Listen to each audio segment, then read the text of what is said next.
자, 오늘 우리들에게 이 주일 아침에 주시는 하나님의 말씀은 이사야서 54장 1절부터 3절까지의 말씀이 되겠습니다. 우리 다 같이 짧으니까 1절부터 3절까지 짧으니까 다 같이 한 목소리로 성경책이 없으시면 스크린을 보시고 다 같이 이사야서 54장 1절부터 3절까지 한 목소리로 천천히 함께 읽도록 하겠습니다. 잉태하지 못하며 출산하지 못한 너는 노래할지어다. 산고를 겪지 못한 너는 외쳐 노래할지어다. 이는 홀로 된 여인의 자식이 남편 있는 자의 자식보다 많음이라. 여호와께서 말씀하셨느니라. 내 장막터를 넓히며 내 처소의 휘장을 아끼지 말고 널리 펴대 너의 줄을 길게 하며 너의 말뚝을 견고히 할지어다. 이는 네가 좌우로 퍼지며 내 자손은 열방을 얻으며 황폐한 성읍들을 사람 살 곳이 되게 할 것임이라. 아멘. 자, 오늘은 이 말씀을 중심으로 해서 꿈꾸지 못할 때에도 꿈을 꾸라, 꿈꿀 수 없을 때에도 꿈을 꾸라 라는 제목으로 하나님 말씀 증가하도록 하겠습니다. 이민 생활을 하다 보면은 절망할 때가 한두 번이 아닙니다. 비자를 신청하고 영주권을 신청했는데 영주권 신청 과정에서 리젝트가 되어서 어떻게 해야 되나 발을 동동 구르면서 정말 어떻게 살아갈까라고 하면서 두려움에 떠는 경우도 있었습니다. 또 자식들이 공부를 잘했으면 좋겠는데 자녀들이 대학을 가기는커녕 대학 문턱도 가지 못하고 중간에 마약에 빠져서 자녀들이 마약 중독에 걸려서 정말 꿈을 가지고 이 땅에 왔는데 자녀들이 망가지고 무너지는 경험을 하기도 합니다. 또 결혼을 했는데 결혼에 실패하는 경우도 많습니다. 그리고 또 미국에 왔는데 열심히 일하다가 갑자기 중병에 걸려서 정말 전전긍긍하면서 모든 꿈이 망가져버리고 아주 절망하고 좌절할 때가 있습니다. 실제로 우리가 이민생활 하다 보면 여러 종류의 절망과 좌절을 경험하게 됩니다. 그러다 보면 여러분 그런 절망과 좌절을 자꾸만 겪다 보면은 우리들에게 이런 마음이 듭니다. 과연 내가 꿈이라도 꿀 수 있는가? 내가 과연 정말 조금이라도 소망을 가질 수 있는 상태인가? 이런 생각들을 가지게 됩니다. 정말 여러분 많은 사람들을 보면 주변의 사람들을 보게 되면 꿈꿀 수 없는 상태에 빠져 있는 사람들이 한둘이 아니에요. 섣불리 목사가 그런 성도들에게 절망하고 있는 성도들에게 다가가서 좀 꿈 좀 꾸세요. 좀 더 큰 그림을 그리세요. 비전을 가지세요라고 말하기도 민망할 정도의 상태에 빠져 있는 사람들이 있어요.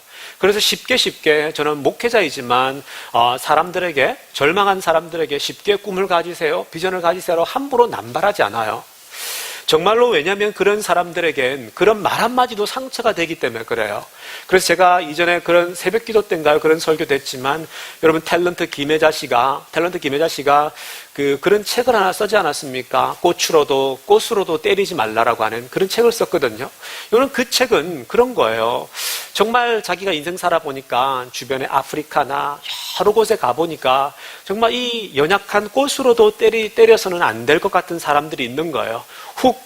훅 불어버리면 쓰러질 것 같은 사람, 훅 손만 대도 넘어질 것 같은 사람들, 우리가 상상을 초월할 정도의 절망과 어려움 속에 빠져 있는 사람들이 굉장히 많더라는 거예요. 그런데 성도 여러분, 그렇게 꿈꿀 수 없을 때에도 다시 일어나서 꿈을 꾸라고 하는 말씀이 오늘 성경 말씀이에요.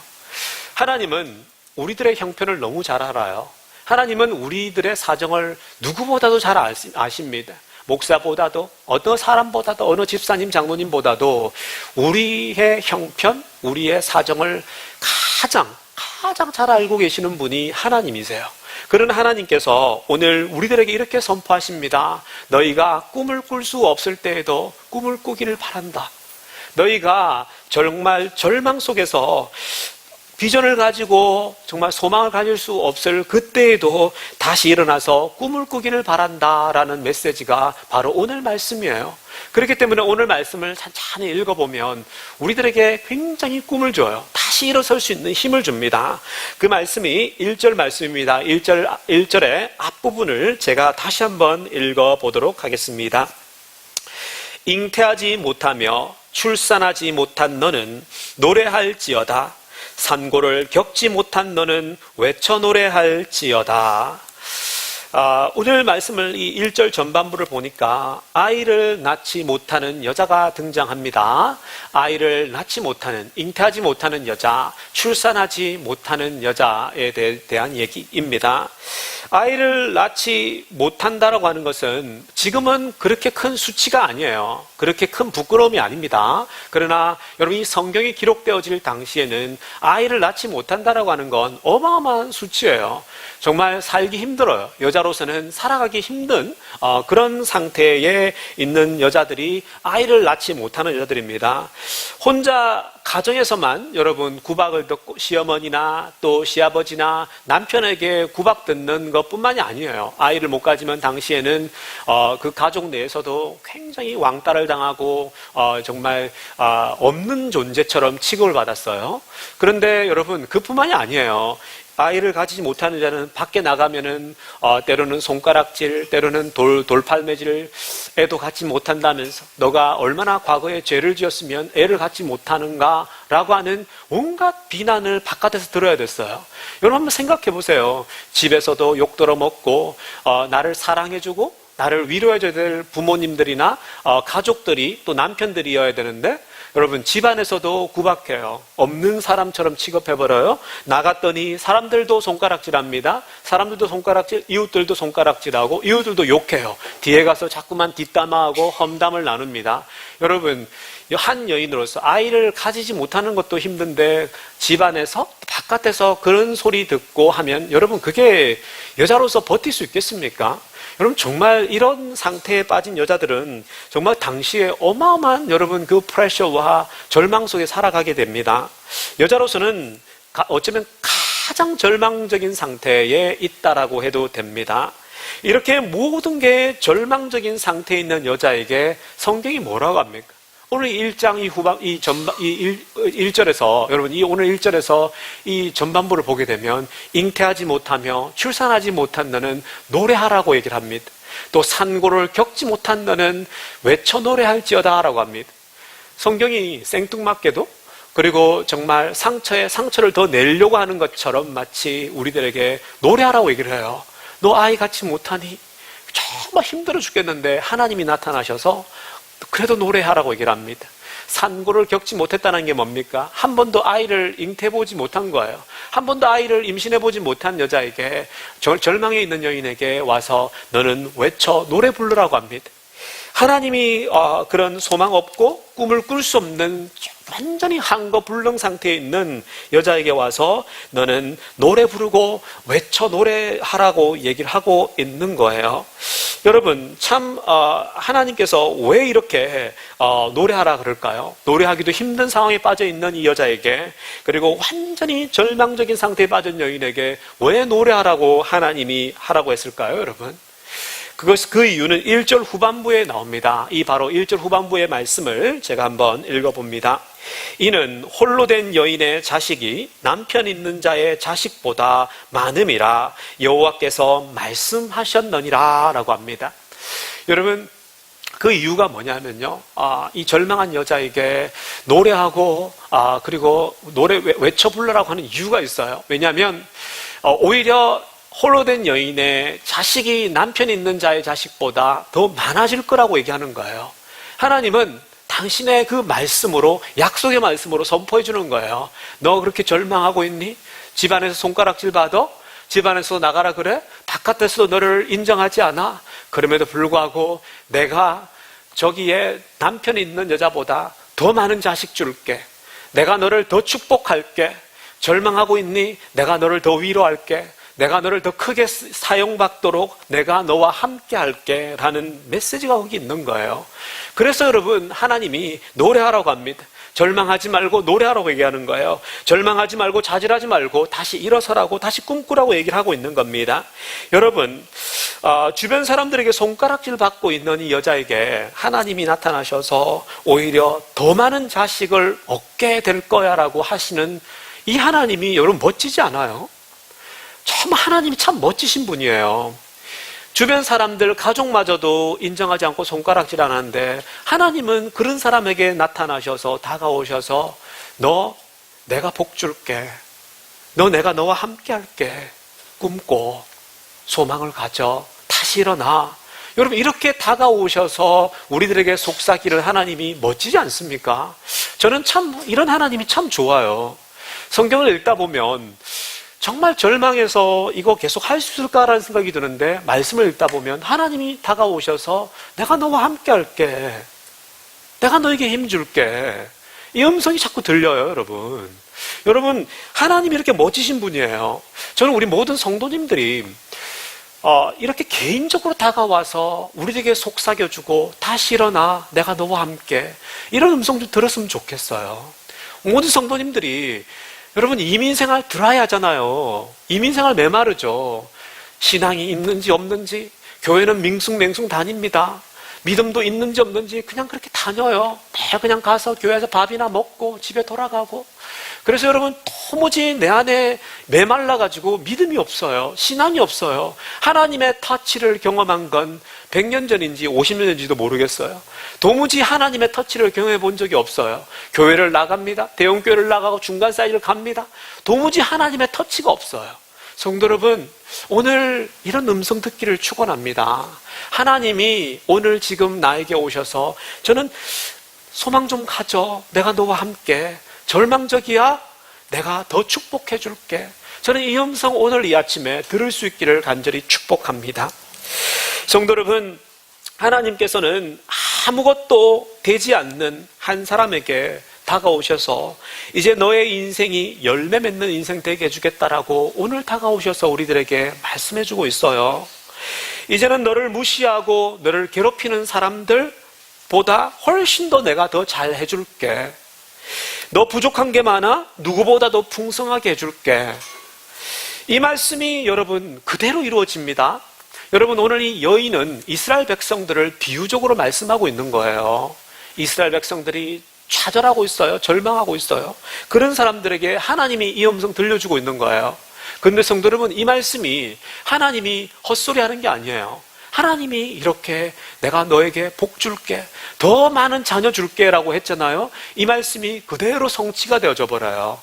그래서 하나님 말씀이 약속의 말씀이고 하나님 말씀은 하나도 떨어뜨릴 게 없다라는 거예요.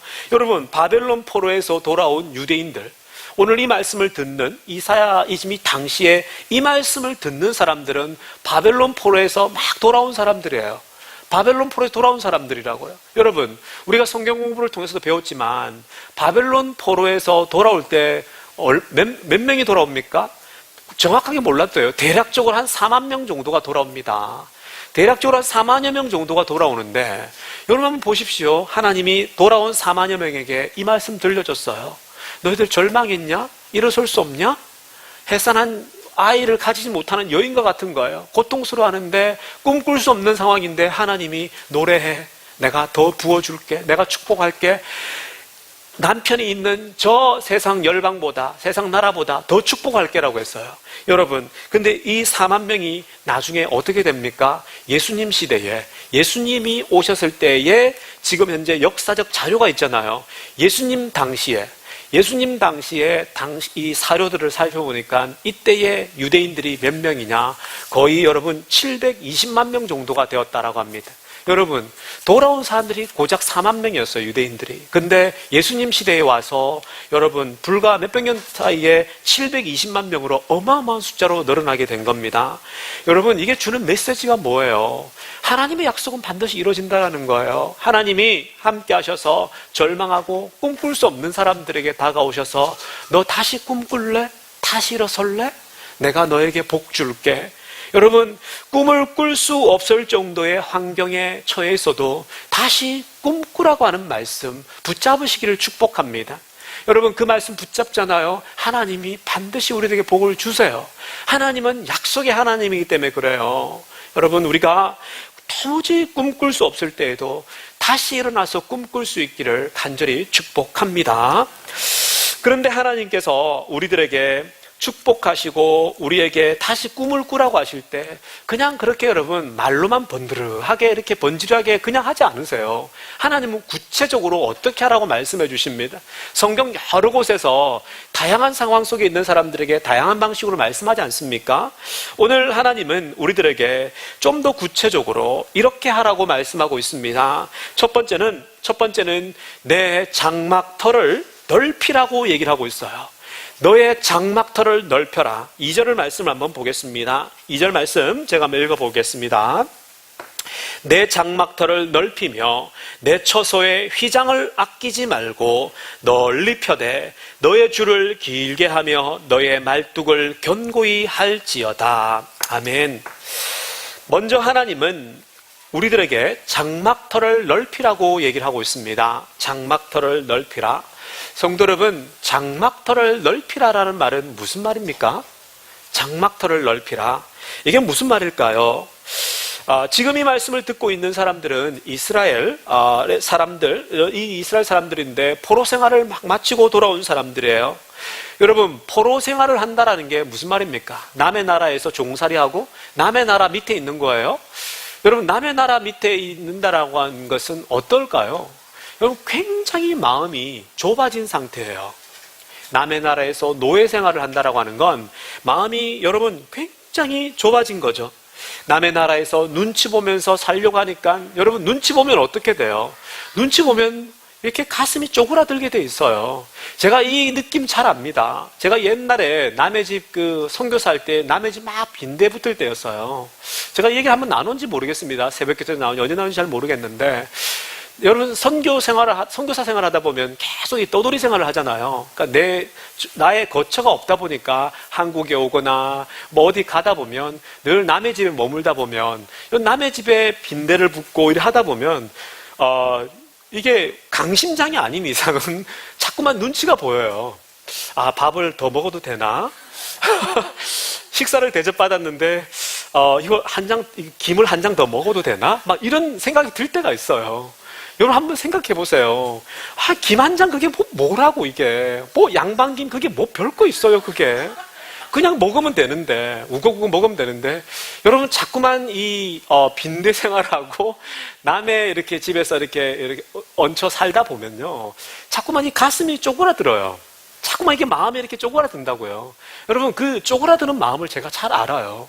참 남 눈치 본다라고 하는 거. 근데 여러분 이 이스라엘 백성들은 남의 나라에서 여러분 40-50년 거의 한 70년 가까이 살면서 눈치 보면 살지 않았습니까?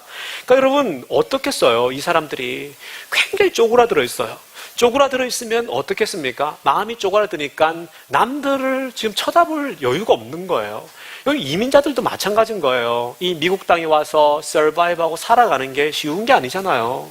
이민 땅에 와서 미국 땅에서 좋은 건 뭐예요? 눈치 안 봐도 되니까. 근데 더군다나 그러나 여러분 어떻습니까? 이곳에서 살아가는 게 쉽지가 않잖아요. 쉽지가 않으니까 어때요? 자꾸만 가슴이 쪼그라드니까 한국 사람끼리 자꾸 싸우게 되고 여러분 교회에 와도 한국 사람끼리 싸워요. 교회 와서 치유받고 회복돼야 되는데 교회 와서 자꾸만 들이받고 싸웁니다. 교회가 또 분열이 되고 막 싸우지 않습니까? 왜 그래요 여러분? 교회는 아무 문제가 없어요. 하나님이 세우는 교회는 문제가 없는데 다 우리의 문제예요. 우리가 이민 땅에서 쪼그라들고 자꾸만 이렇게 여러분 어떻습니까? 자꾸만 이렇게 우리가 작아져 있다 보니까 어때요? 혼자 서바이브하기 힘드니까 나 자신만 보게 돼요. 자꾸만 내 자신만 보게 되고 하루하루 먹고 사는 게 버거우니까 어떻습니까? 그런 사람들에게 교회에서 사명을 얘기합니다. 하나님의 사명을 붙잡아라 얘기합니다. 여러분 마음이 쪼그라들어 있고 마음이 여러분 여유가 없는 사람에게 사명 이러면 내가 지금 사명 정말 얼어 죽어도 사명 붙잡을 시간도 없어. 여유가 없어. 이렇게 얘기를 합니다. 또 여러분 민족이요? 민족이 밥 먹여주냐? 민족이 밥 먹여줘. 일본이 우리나라를 지금 경제적으로 보복을 해도 내가 지금 거기 신경 쓸 시간이 어딨어. 무슨 경제보복 아무 관심 없어. 민족이 어딨니? 나 혼자 먹고 살기도 바쁜데 이런 생각이 들어요. 여러분 또 역사? 교회에서는 역사를 논의합니다. 교회에서는 민족을 얘기합니다. 교회 사명을 얘기합니다. 역사를 얘기하면 아유 목사님 무슨 역사는 지금 뭐 먹고 살기도 힘든데 무슨 역사입니까? 이런 얘기를 합니다. 여러분 맞아요. 하루하루 힘들게 사는 사람들에게 하루하루 우버 운전하고 하루하루 여러분 밖에 나가서 열심히 장사하는 사람들에게 사명이 뭐고 그리고 민족이 뭐고 역사 이런 문제 무슨 의미가 있겠어요? 여러분 이분들에게 그게 보이지 않는 거예요. 그런 게 눈에 들어오지 않아요. 여러분 하루하루 먹고 사는 게 힘든 사람들에게 여러분 현실 문제에 매이다 보면 정말 우리가 땅만 보고 살아요. 나만 보고 살아가게 돼 있다라는 겁니다.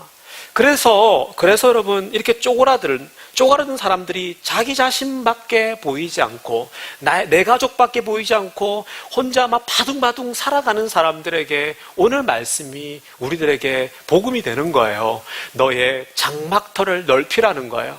너가 지금 가슴이 쪼그라들고 정말 어찌할 수도 없고 지금 정말 내 가족, 내 새끼밖에 보이지 않지만 내 한 몸 챙기는 것도 힘들어 죽겠지만 그럼에도 불구하고 너의 장막터를 넓히라고 하나님이 복음으로 우리들에게 선포하고 있는 거예요. 여러분 장막터를 넓히라고 얘기를 하고 있습니다. 장막터를 여러분 이 장막터를 이 넓히라고 하는 것이 사실은 이런 거 아닙니까? 여러분 장막터를 이 넓히라고 한다라고 하는 것은 성경은 장막을 뭐에 비유하냐면은 인생에다 비유를 하고 있어요. 그게 고린도후서 5장 1절이거든요.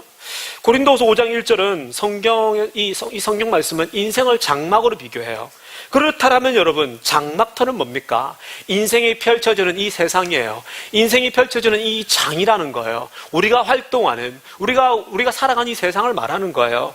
그러므로 여러분 장막터를 넓히라고 하는 것은 내가 지금 내가 살아가는 무대가 내 가족 내 것만 바라보고 있는 이런 인생들에게 넓히라는 거예요. 너가 지금 쪼그라들고 있지만 그럼에도 불구하고 넓게 봐라, 깊게 봐라, 크게 봐라, 큰 꿈을 꾸라고 얘기를 하고 있는 거예요. 나만 행복하면 돼가 아니라 조금 더 큰 비전을 가지라는 거예요. 내 가족만 행복하면 돼라는 것이 아니라 조금 더 크게 더 큰 꿈을 꾸어보라라고 하는 것이 바로 장막터를 넓히라는 메시지예요. 여러분 아브라함을 한번 봅시다. 제가 금요일 날 밤에도 철야 예배 때도 이 말씀을 살짝 나눴지만 아브라함을 보면 아브라함이 원래 어떤 인생이었냐면은 이스마엘 있잖아요. 이스마엘이 갑자기 태어났잖아요. 그냥 불 질러가지고 불장난으로 태어난 아이예요. 여러분들 이스마엘이란 아이를 붙잡고 얘면 돼. 이스마엘 붙잡고 그냥 알콩달콩 살고 싶었던 사람이 아브라함이었어요. 아브라함은 그냥 이스마엘이 태어났으니까 우리 집안에 이 녀석 붙잡고 나 그냥 내 마누라 사라랑 함께 그냥 살아가야지, 알콩달콩 살아야지라고 하는 굉장히 소박한 꿈을 가지고 있었어요. 그러니까 이 아브라함이 이스마엘만 아들만 바라보고 알콩달콩 살고 싶었는데 근데 여러분 하나님의 생각은 달랐어요. 하나님이 아브라함에 가지고 있었던 꿈은 이런 것과는 상상도 초월할 정도의 꿈을 가지고 있었어요. 아브라함의 생각은 이스마엘이었는데 하나님의 생각은 이삭에 있었어요. 하나님은 이삭을 주겠다라고 하는 꿈이 있었어요. 하나님의 비전은 어마어마했었어요. 하나님이 주고 싶은 아이가 이삭인데 하나님 말씀 무시하고 자기 마음대로 그냥 하나님 무시해버리고 그냥 만든 아이가 이스마엘이에요. 거기에 머물러서 그렇게 그냥 편안하게 살고 싶었던 아브라함인데 아브라함의 그 비전이 요만했는데 하나님의 꿈은 달랐어요. 아브라함을 향한 계획, 아브라함을 향한 그 비전은 우리의 상상을 초월할 정도로 어마어마했었어요. 여러분 그 하나님의 생각이 뭡니까? 하나님은 아브라함이 그 이스마엘의 아버지가 아니었어요. 열국의 아비였다고요. 온 열방의 아비가 되기를 원했어요. All nations의 father가 되기를 원하셨어요. Father of all nations. 하나님의 비전이 이렇게 컸다고요. 아브라함은 그때 열국의 아비, 세상의 아비 상상도 못할 때예요. 내가 무슨 세상의 아비야. 야, 내가 지금 이런 처지인데 무슨 열국의 아비? 아브라함은 상상도 못했었어요. 그런데 하나님의 비전은 그랬어요. 하나님은 아브라함이 더 큰 꿈을 꾸길 바랬어요. 자기 만족만 바랄 것이 아니라 세상에서 더 많은 사람을 살려내는 사람, 세상에서 더 많은 사람을 일으키고 더 많은 사람의 생명을 주는 사람, 그런 사람이 되기를 꿈꿨다고요. 근데 결국은 아브라함이 어떻게 됩니까? 세상에 열국의 아비가 되지 않습니까? 세상의 아비가 돼요. 하나님이 꿈꿨던 그 꿈이 실현된다고요. 여러분, 이 말씀을 보다 보면 장막터를 넓히라. 장막터를 더 넓혀. 자꾸만 가슴이 쪼그라들어서 그렇게 살지 말고 장막터를 넓히라고 하는 하나님 말씀이 신뢰가 돼요. 왜냐하면 아브라함에게 했던 말씀, 이스라엘 백성들에게 했던 말씀이 그대로 성취가 되고 있거든요. 성도 여러분, 장막의 터를 넓히라고 하는 것은 조금 더 넓고 조금 더 큰 꿈을 가져보라는 거예요. 최근에 이런 분을 한번 봤어요. 최근에 그 김동호 목사님이라고 하는 분이 계세요. 이 김동호 목사님이라는 분이 보니까 폐암에 걸리셨더라고요. 폐암에. 그래서 폐암에 걸리시니까 목사님이 굉장히 절망하셨어요. 좌절하셨어요. 그래서 처음에는 폐암에 걸리니까 목사님도 그랬대요. 너무 좌절이 되더래요. 그러니까 이 목사님이 굉장히 왕성하게 활동하셨거든요. 근데 70이 못 됐어요. 70이 못 됐고 한국에 영향력을 주는 분이세요. 어마어마하게 팬들도 많고 정말 많은 분들이 좋아하시는 분이세요. 근데 여러분, 이 김동욱 목사님이 폐암에 걸리니까 좌절이 오더래요. 절망이 오더래요. 그래서 왜 하필 나에게 이런 질병이 왔지? 라는 생각이 들더래요. 그래서 하나님께 기도하면서 하나님 왜 나예요? 나 이렇게 정말 열심히 뛰고 있는데, 열심히 사역하고 있는데 왜 납니까? 라고 질문을 합니다. 그래서 정말 그렇게 기도하면서 계속 좌절하고 있는데, 그러면서 항암 치료를 받아요. 그리고 수술도 했어요. 항암 치료 받고 수술하니까 어떻습니까? 체력이 바닥이 나죠. 그래서 최근에 목사님 얼굴을 보니까 굉장히 수척되셨어요. 그러니까 김 목사님이 옛날에 굉장히 건강하셨거든요. 근데 항암 치료받고 수술하니까 여러모로 몸이 약해지셨어요. 아무것도 할 수가 없는 것 같더라고요. 그런데 여러분, 치료를 해 나가는데 매일매일 목사님 보니까 이제 조금씩 기력이 생겨요. 기력이 생기고 정상적인 생활을 이제 하도록 가능해진 거예요. 그래서 목사님이 정상적인 생활, 암이 있지만, 폐암에 걸렸지만 정상적인 생활이 가능하니까 목사님이 하나님께 이렇게 기도를 하기 시작한 거예요. 하나님, 내가 비록 암에 걸렸지만, 폐암에 걸렸지만, 다 죽는다고 하는 폐암에 걸렸지만 지금 제가 정상적으로 생활이 가능하네요 라고 하면서 하나님, 내가 할 수 있는 일이 뭐가 있을까요? 기도하기 시작한 거예요. 그래서 하나님께 기도하는 중에 하나님이 여러 아이디어를 주시더래요. 그래서 목사님이 첫 번째 하신 게 뭐냐면 같은 암 환자들을 불러 모아서 집회를 하기 시작한 거예요. 같은 암 환자들을 불러 모았습니다. 그래서 그 암 환자들만 초대해서 거기서 말씀도 전하고, 예수 안 믿는 사람도 있죠. 거기서 말씀도 전해요. 함께 암을 극복해 나가자고 소망을 전해줍니다. 그랬더니 최근에 그런 걸 페이스북에 올려놓고 SNS에 올려놨어요. 보니까 많은 암 환자들이 함께 웃고 소망을 가지고 있어요.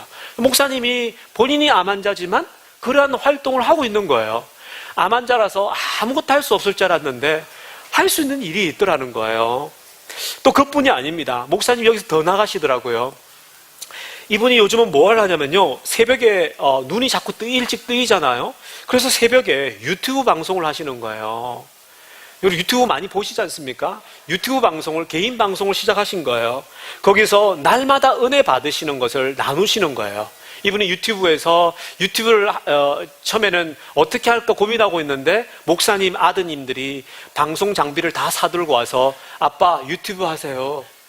아빠 유튜브 하셔서 이걸 아빠 이거 하시면 너무 좋을 것 같아요. 은혜를 나누세요라고 했어요. 그래서 이 목사님이 유튜브 방송을 시작합니다. 그냥 여러분 처음에는 잘하려고 했는데 목사님이 몸도 힘도 없고 한데 뭐 잘할 필요 있을까? 그래서 그냥 녹음되어지는 대로 그냥 바로바로 올리시는 거예요. 편집 같은 거 필요 없는 거예요. 거기서 받은 은혜를 올리는데요. 여러분 뭐 에디팅도 별로 안 됐고요. 막 이렇게 방송 사고도 있고 이러는데도요. 한번 들어보세요. 여러분 은혜가 돼요. 여러분 이분이 아무것도 할 수 없을 거라는 생각이 들었는데 암 환자도 불러놓고 집회하죠. 또 날마다 방송을 통해서 방송을 하니까 굉장히 많은 사람들이 암 환자인 목사님으로부터 더 은혜 받는 거예요. 이전에 건강했던 목사님보다 암에 걸려서 투병하고 있는 목사님의 메시지에 더 은혜를 받고 있는 거예요, 여러분. 여러분 이런 겁니다. 얼굴을 봐도요, 지금 참 행복해 보이세요. 그리고 본인이 실제로 많이 행복하다고 말씀들 하세요. 여러분, 이전보다 이 목사님이 큰 일은 더 못해요. 몸이 불편하시니까. 그런데 있잖아요, 작은 일이라도 하나님을 위해서 섬기고 있는 거예요. 여러분, 하나님께서 우리들에게 장막터를 넓히라고 하는 건, 여러분들이 여러분 대통령이 되라, 지금 다 늙었는데 대통령, 이런 말씀하는 게 아니에요. 장막터를 넓히라고 하는 건 내가 있는 지금 상황에서 조금 더 넓어져 보라는 거예요. 조금 더 큰 생각을 가져보라는 거예요. 네가 여기 묶여 있다라면 네가 거기서 더 할 수 있는 게 뭐니? 그런 생각을 가지다 보면 점점 더 장막터가 넓어져요. 그래서 여러분, 내가 장막터를 넓히잖아요. 그러면 나를 통해서 생각보다 많은 사람들 회복이 일어나요. 생각보다 많은 사람들이 소망을 가져요. 성도 여러분, 장막터를 넓힌다는 거 별거 아니에요. 지금 여러분 정말 쪼그라들어서 아무것도 할 수 없는 정말 그런 무기력한 상태라면 거기서 조금 더 날개를 피세요. 더 일어서십시오. 여러분, 좌절하지 말고 절망하지 말고 더 일어서셔야 됩니다. 그래서 조금씩 꿈을 가지세요. 소망을 가지세요. 그 꿈을 가지잖아요. 그러면 여러분, 그런 꿈 꿀 수가 없는 상황에서도 다시 꿈을 꾸잖아요. 그 꿈을 통해서 하나님이 일하세요. 우리 모든 성도님들이 꿈 꿀 수 없을 때에도 다시 꿈을 꾸셔서 일어날 수 있기를 축복합니다. 마지막으로 정리합니다. 여러분, 두 번째로 마지막으로 하나님이 뭐라고 하냐면, 장막을 넓히려면 말뚝을 견고히 박아야 된다고 얘기를 해요. 장막을 넓히려면, 꿈꿀 수 없을 때 꿈을 꾸고 그 꿈이 지속되려면 뭘 해야 되느냐? 말뚝을 견고히 하라고 합니다. 2절 마지막 부분이에요. 2절 마지막 부분에 뭐라고 합니까? 너의 말뚝을 견고히 하라고 하죠. 말뚝을 견고히 하라고 합니다. 여러분, 장막이란 뭐냐면 집과 같은 거예요. 집 같은 거예요. 근데 이 장막을 짓는 데 있잖아요. 천막을 짓는데 말뚝을 견고히 하래요. 왜요? 말뚝을 견고히 하지 않으면 이 장막이 날아가 버려요. 아무리 장막을 넓혀도 장막은 큰 바람이 불면 날아가 버리죠. 큰 폭풍이 오면은 장막이 날아가 버립니다. 무슨 말입니까, 성도 여러분? 우리가 장막터를 넓혀요. 꿈을 크게 키워요. 그런데 아무리 장막터를 넓히고 꿈을 키우잖아요. 큰 바람이나 비가 몰아치면 장막이 훅 날아가 버리듯이, 여러분들이 장막터에서 꿈을 키우다가 큰 고통이나 큰 어려움이 오면 또 넘어져 버리는 거예요. 훅 누가 여러분 상처만 줘도 또 쓰러져 버리는 거예요. 부모님이 될 수도 있어요. 또 여러분 주변에 가까운 사람이 될 수도 있어요. 그런 사람 말 한마디에 꿈을 꾸다가 그냥 훅 쓰러져 버리지 않습니까? 성도 여러분, 그래서 하나님은 말뚝을 깊이 박으라는 거예요. 견고히 하라고 하는 거예요. 왜 그렇습니까, 여러분? 하나님 안에서 더 큰 꿈과 사명을 가지고 나아가는데 예상치 못한 어려움 당하면요, 그 꿈마저도 다 날아가 버려요. 그렇기 때문에 말뚝을 견고히 하라는 거죠. 꿈이 흔들리지 않도록. 너희가 장막터를 넓혀가는데, 꿈을 꾸는데 흔들리지 않도록 그 말뚝을 견고히 하라는 거예요. 여러분, 말뚝을 견고히 박으란 말은 무슨 말입니까? 여러분, 하나님 안에서 꿈 가지고 나갈 땐 말씀 안에 깊이 뿌리 박으라는 거예요. 하나님 말씀 아래에 깊이 뿌리를 내라는 거예요. 말씀을 묵상하고 말씀을 믿고 살아가야 된다는 겁니다. 하나님 말씀 붙잡고 살아가지 않으니까 모든 게 다 뒤죽박죽이에요, 여러분. 여러분, 하나님 말씀이 중심이 되지 않으면 다 뒤죽박죽돼요, 우리 인생은. 여러분, 그래서 우리는 꿈을 꿀 수 없을 정도로 힘들고 어려워도 예배는 지켜야 돼요. 여러분들이 꿈을 꿀 수 없고 정말 좌절 가운데 있어도 예배는, 여러분, 부서지는 몸을 이끌고 나서 예배를 나가야 돼요. 예배를 지켜야 돼요. 왜요? 하나님 말씀이 선포되니까. 예배에 하나님의 찬양이 있으니까, 하나님께 포커스를 맞추니까 예배를 지켜야 되는 거예요. 여러분, 예배의 우선순위를 두고 내 삶의 균형을 잡아야 돼요. 꿈을 꿀 수 없는 상황, 좌절하는 상황, 아무것도 할 수 없는 상황에 여러분, 예배에 깊이 뿌리 내리셔야 합니다. 말씀에 깊이 뿌리 내리셔야 돼요. 그래야 흔들리잖아요. 여러분, 어설프게 장막터를 넓히고 어설프게 꿈을 꾸잖아요. 근데 여러분, 말씀에 뿌리 내리지 않냐고, 예배에 깊이 뿌리 내리지 않냐고, 교회에서 성경과 믿음 생활에 뿌리 내리지 않잖아요. 그냥 흔들려 버려요. 잠깐 여러분께 에너지를 공급받았는데 또 흔들려 버린다는 거예요. 그러므로 성도 여러분, 말씀을 정리하겠습니다. 꿈꾸지 못할 정도로 삶이 뒤죽박죽입니까? 아무것도 할 수 없는 것 같은 무기력 상태에 빠져 있습니까? 다시 일어나서 꿈을 꾸시기를 간절히 축복합니다. 또 여러분, 우리의 장막터를 넓히러 갑니다. 더 큰 꿈을 꾸십시오. 더 큰 비전을 가지십시오. 말씀과 신앙에 깊이 뿌리 내리셔서 흔들리지 않는 그 꿈을 다시 실현해 나갈 수 있기를 간절히 축복합니다. 기도드리겠습니다. 하나님 아버지 감사드립니다. 하나님, 오늘 우리들에게 오셔서 꿈꿀 수 없는 때에도 다시 꿈을 꾸라고 말씀하고 있습니다. 나이에 상관없이 80이어도 70이어도 60이어도 50이어도 30이어도 그 나이대에 맞춰서 다시 꿈을 꾸라고 말씀하고 있습니다. 하나님 오셔서 우리들에게 이렇게 위로해 주셔서 감사드립니다. 하나님 아버지, 우리들에게 이렇게 격려해 주셔서 감사드립니다. 아버지 하나님, 장막터를 우리들에게 넓히라고 말씀하셨습니다. 하나님, 쪼그라들어 있는 우리의 마음에, 우리의 가슴에 하나님 더 넓은, 더 큰 꿈 꾸게 하여 주시옵소서. 그리고 흔들리지 않는 꿈을 갖기 위해서 깊이 말씀에 뿌리 내리고 예배에 뿌리 내리기는 인생 되게 하여 주시옵소서. 하나님, 쪼그라들어 있는 인생을 다시 펴주시옵소서. 저들의 인생에 찾아가셔서 다시 소망을 가지고 일어서게 하여 주시옵소서. 꿈꿀 수 없는 백성들에게 꿈꿀 수 있는 백성 되게 하여 주시옵소서. 감사를 드리며 우리 주 예수님의 이름으로 기도드리옵나이다. 아멘.